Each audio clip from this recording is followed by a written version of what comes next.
Good morning, I'm Rebecca Jacob and this is Hallam News. Chaos and disruption were caused by huge fire at factory in Leeds. Airedale air conditioning went up in flames yesterday. About 100 firefighters were immediately sent to fight the blaze. Shirley Henry was there for us.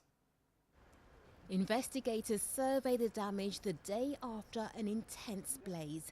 Nearly half of this factory in Rawdon has been left in ruins. At its height, about 100 firefighters tackled the blaze at Airedale Air Conditioning. Hundreds of workers were on site at the time. Thankfully, they were all safely evacuated. But concerns about 60 gas cylinders led to road closures and disruption.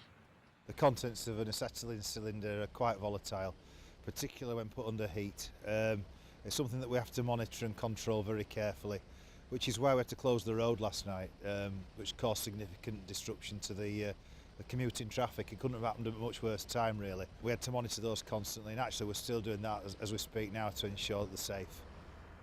Today, many workers return to the site to collect belongings, survey the damage and consider their future. Managers say they hope to get things up and running as soon as possible.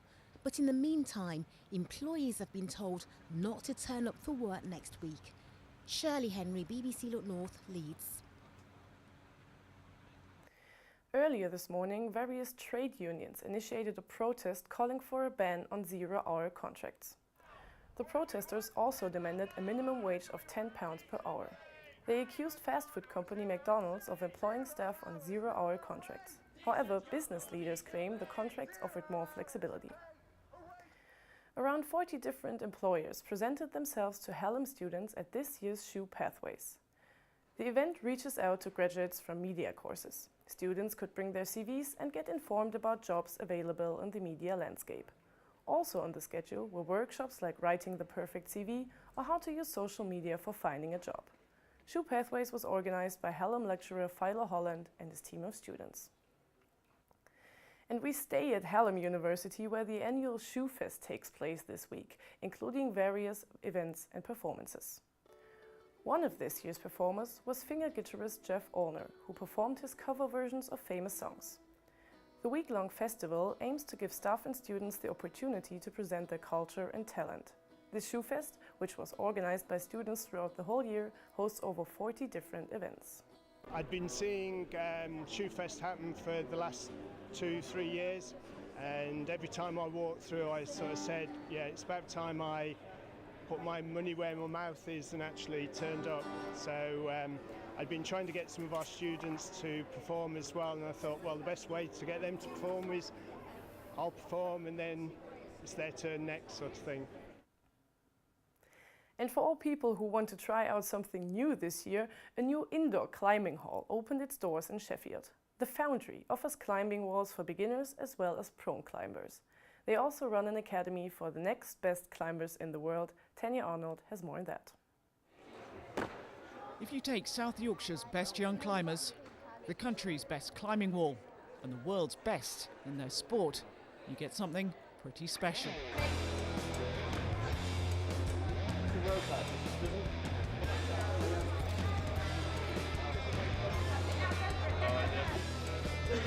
Fun sport, because you can do your own things on the wall. I just like really the feeling when you get to the top, because you have to put in a lot of energy, but it's worth it when you get to the top. At the Foundry in Sheffield, they've handpicked 20 of the best young climbers in South Yorkshire and formed the Foundry Academy. But that's not all. Training them are legends of the sport. Jerry Moffat was widely acknowledged as the world's best climber for 2 decades. Neil Bentley doubled for Matt Damon in The Bourne Identity. When I started, you never saw young climbers, and you see these little girls are maybe 8, 9, 10, and they're climbing like proper climbers, and they're up there and they're hanging on, they're pulling the rope up and clipping it in. They just look like any other pro, you know, but they're just young kids, so it's exciting to watch. It's just great to be able to pass on, you know, the knowledge that I've accumulated over the last 25 years of climbing, you know, and see these young lads, you know, and the girls in here actually improve, you know, their own climbing. In the centre here and open outdoors on the crag as well. What's it like being taught by some of the world's best climbers? Brilliant. It's like the best thing. And what are they teaching you? tactics and what to climb and everything. I'm going to have a go now. It could take some time, so you might want to go make yourselves a cup of tea. I did it! It has to be said, I probably picked one of the easier walls, but I did it! I was very pleased with myself, but my efforts were put in the shade by these young climbing stars of the future. Awesome, those kids being so fearless on these walls. I surely would be scared to death. That's it from the news for now. See you next time. Goodbye.